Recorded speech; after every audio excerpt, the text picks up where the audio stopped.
Ha llegado el momento de escuchar más sobre la Biblia. Nuestro amigo y hermano en la fe, Manuel Calderón, compartirá contigo algunos aspectos sobre este maravilloso libro. Te invitamos a que te quedes con nosotros en este momento y aprendas un poco más sobre la Biblia. Bienvenidos nuevamente a este proceso de aprendizaje sobre la formación del canon. No se les olvide dejarnos sus comentarios al final del video y por favor díganos desde dónde nos escriben y qué piensan sobre esta serie de estudios. Si les gusta el video, déjennos su me gusta porque en la medida que los likes aumentan así las posibilidades de que el algoritmo de YouTube recomiende nuestros videos a otras personas. Como lo hemos venido diciendo, la situación del canon ha sido todo un proceso. Si bien es cierto que existieron muchos evangelios, varios apocalipsis y otros libros más, es bien cierto también que era necesario establecer criterios para determinar qué libros podrían componer el canon y cuáles quedarían afuera. De esos criterios hablaremos más adelante. Primero quiero dejar claro de que fueron muchos los motivos que obligaron a la búsqueda de un canon definitivo, pero que eso no sería, como lo he dicho antes, una tarea nada fácil, mis queridos hermanos y hermanas. Hubo muchos hombres que escribieron basados en las epístolas pastorales, basados en los evangelios y en otros libros más del Nuevo Testamento. Algunos de ellos, como dije antes, fueron los padres apostólicos, los apologistas y muchos más. Veamos algunos casos que motivaron a la búsqueda del canon. Por ejemplo, el caso de Marción. Algunos afirman que fue Marción, el hereje, el que primeramente hizo un intento de canon del Nuevo Testamento. Hay quienes aseguran de que no fue él. Allá por el 140 después de Cristo, Marción constituyó su propio canon, que consistía en el Evangelio de Lucas, con la omisión de los capítulos 1 y 2, y con muchas alteraciones y omisiones, incluyendo 10 epístolas paulinas, entre ellas a Filemón, y omitiendo las pastorales. El pequeño canon de Marción implica la existencia de un grupo más grande de escritores aceptados por la Iglesia. Algunos de estos fueron rechazados por él como no apropiados para su doctrina. Es por eso que le calzaba la palabra de hereje, puesto que escogía también lo que más le convenía aparte del gnosticismo. Estaba también el fragmento de Muratori. Hay que escribir eso de nuevo ahí. También llamado fragmento muratoriano. Si ustedes encuentran en los libros fragmento muratoriano, fragmento muratori, es lo mismo, que es la lista más antigua conocida de libros considerados canónicos del Nuevo Testamento. En la lista figuran los nombres de los libros que el autor consideraba admisibles. Están escritos en latín y fue descubierto por Ludovico Antonio Muratori. Aunque el manuscrito en que figura el fragmento muratoriano data del siglo VII, la lista se ha fechado en torno al año 170. El fragmento muratoriano acepta 4 evangelios, el libro de los Hechos de los Apóstoles y 13 epístolas de Pablo, pero no se menciona la epístola a los hebreos. Consideraba falsificaciones las epístolas supuestas o que supuestamente se habían escrito por Pablo a los laodiceanos y a los alejandrinos. Solo se mencionan 2 epístolas de Juan sin describirlas. Figura también en el fragmento como canónicos los apocalipsis de Juan y Pedro. Vea qué interesante, porque ya lo hemos estado mencionando que habían otros apocalipsis, aunque en este último con ciertas reservas.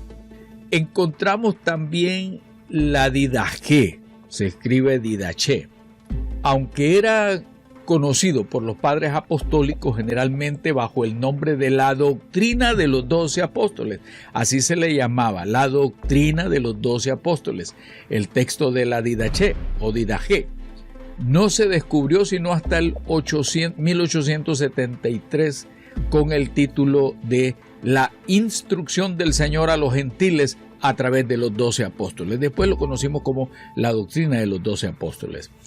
Se trata probablemente de una obra de recopilación que puede datarse casi con seguridad en el siglo I, en cualquier caso no posterior al año 150. En algunas iglesias fue considerada durante algún tiempo como perteneciente al canon de las Escrituras. Lo más probable es que procedía de Siria, aunque también Egipto se ha señalado como posible lugar de origen. Ahora, como mencioné en la clase anterior, también estaba Clemente de Roma o Clemente Romano, que fue un cristiano muy distinguido a finales del siglo I y uno de los llamados también padres apostólicos.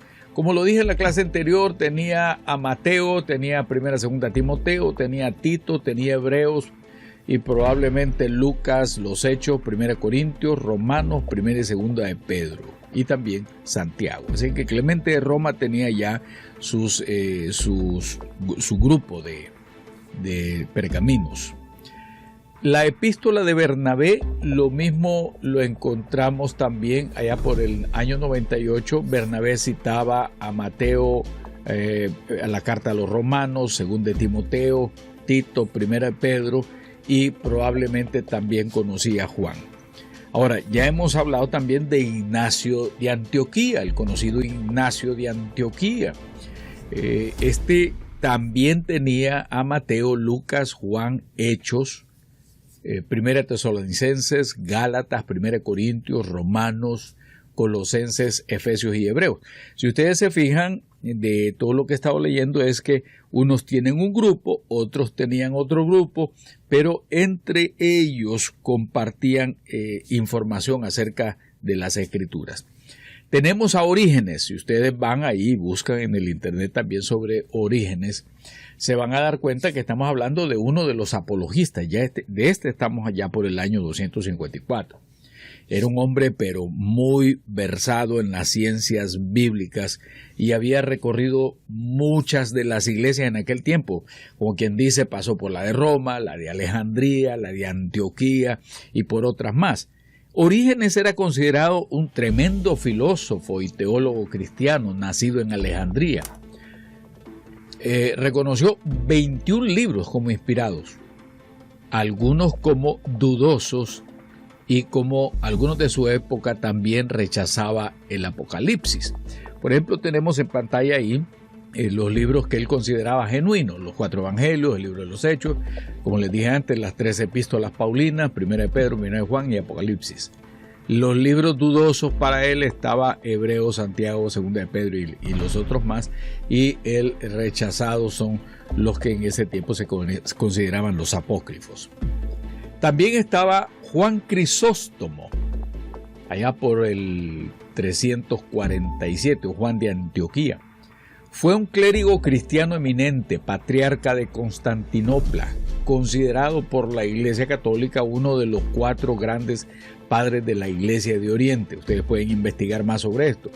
La Iglesia Ortodoxa griega lo valora como uno de los más grandes teólogos, Juan Crisóstomo tenía su propia lista de libros que consideraba la autoridad apostólica. En ella sacó de la lista, o sea, que no los aceptó dentro de su canon personal, la 2 de Pedro. Siempre ha habido problemas y en muchos escritos dice también lo mismo, que no aceptó 2 de Pedro. Y hay muchas afirmaciones que se dice que 2 de Pedro era de uno de los discípulos de Pedro, pero no directamente de la mano de Pedro. Tampoco aceptaba 2 de Juan, también a Judas y el Apocalipsis. Existen también los llamados concilios y sobre estos concilios también hay algunos mitos que se han dado. Si ustedes investigan se van a dar cuenta que el concilio es una reunión o una asamblea de autoridades religiosas donde están los obispos, los sobreedores y otros eclesiásticos y los nombres dependen de cada institución religiosa. Estas reuniones se daban para deliberar o para tomar decisiones. Para entenderlo mejor, entonces deberíamos de leer el libro de los Hechos. Yo los invito a que en su momento ustedes lean el libro de los Hechos en el capítulo 15. Así que vayan escribiendo, vayan señalando, debo de leer el capítulo 15 sobre este concilio, donde el título de la división de los capítulos, ahí en el título aparece en la Reina Valera el término Concilio de Jerusalén. Pero esta palabra concilio quedó en la mente de todos ellos y fue aplicada a la reunión entre Pedro, Bernabé, Tito con Santiago y otros de la comunidad judeocristiana de Jerusalén allá en el año 49 después de Cristo. Esa fue lo que nosotros decimos una simple reunión para ver algunas situaciones que les estaba preocupando.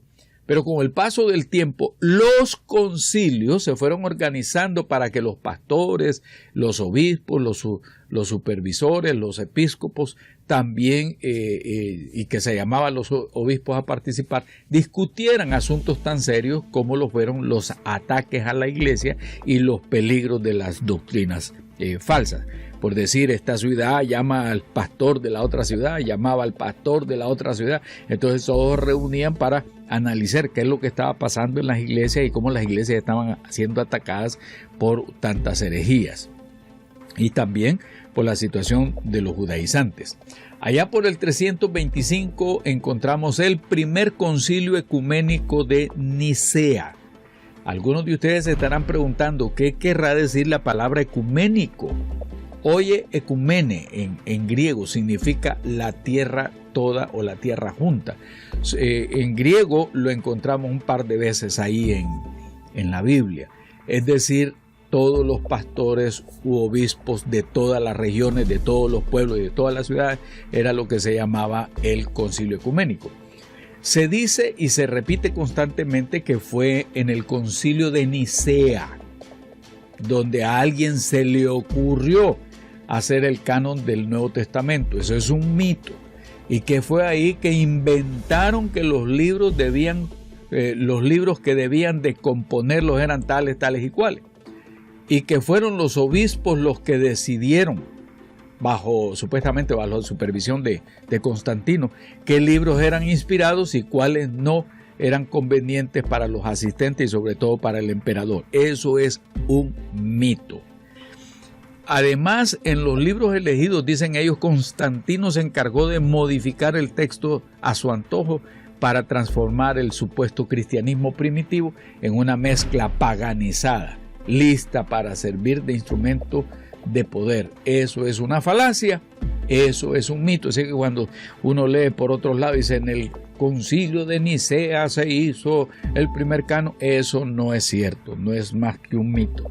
Ahora, hay un escritor que es el presidente del Seminario Teológico Reformado de Carolina del Norte, que escribió un libro que se llama El Canon Revisitado, Michael Kruger, El Canon Revisitado. Y él nos dice, en un párrafo de su libro, el concilio de Nicea no tuvo nada que ver con la formación del canon del Nuevo Testamento, ni Constantino.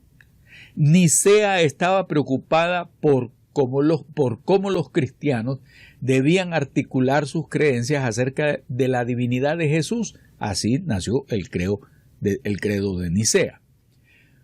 Cuando la gente descubre que Nicea no decidió el canon, la pregunta subsiguiente suele ser, ¿qué concilio decidió el canon? Ciertamente no podríamos tener un canon sin algún tipo de acto oficial autoritario de la Iglesia por el cual se tomó la decisión. Ciertamente tenemos un canon porque algún grupo de hombres en algún lugar votó sobre esto. ¿Será esto verdad? Lo pone así en signos de interrogación. Esta línea de razonamiento revela una suposición fundamental sobre el canon del Nuevo Testamento que necesita ser corregida, a saber qué fue o tuvo que ser decidido por un concilio de la Iglesia. El hecho es que cuando miramos la historia de la Iglesia primitiva, no existe tal concilio. Claro, hay concilios eclesiásticos regionales que hicieron declaraciones sobre el canon, por ejemplo el de la Odisea, Hipona y Cartago.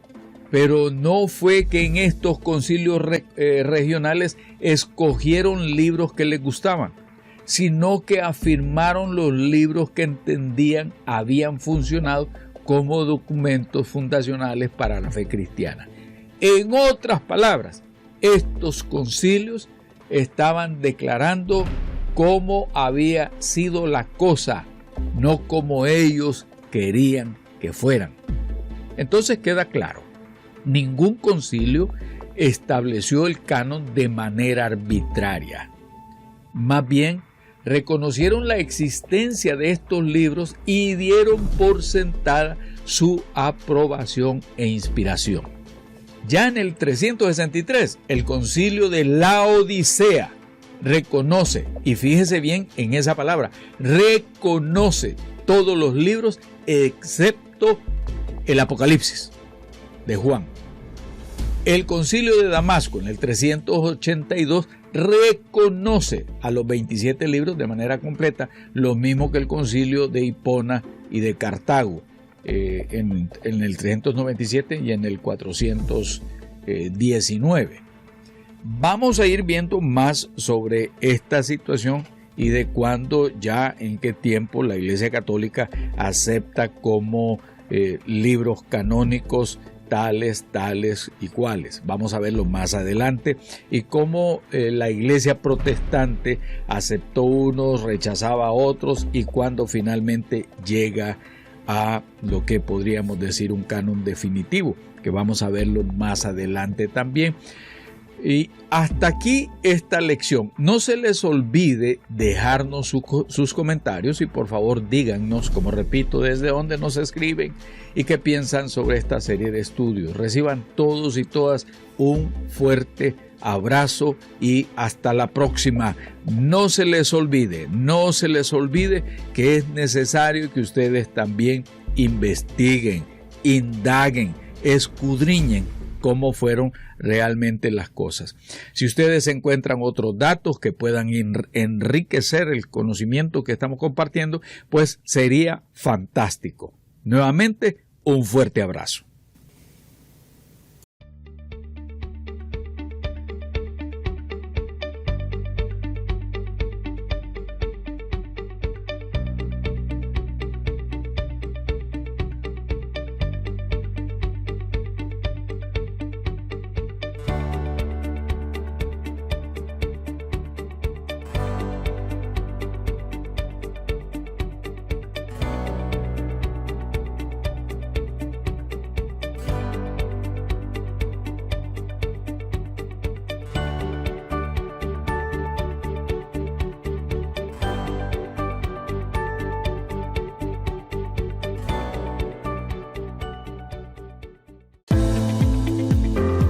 Agradecemos que nos hayas acompañado en esta oportunidad.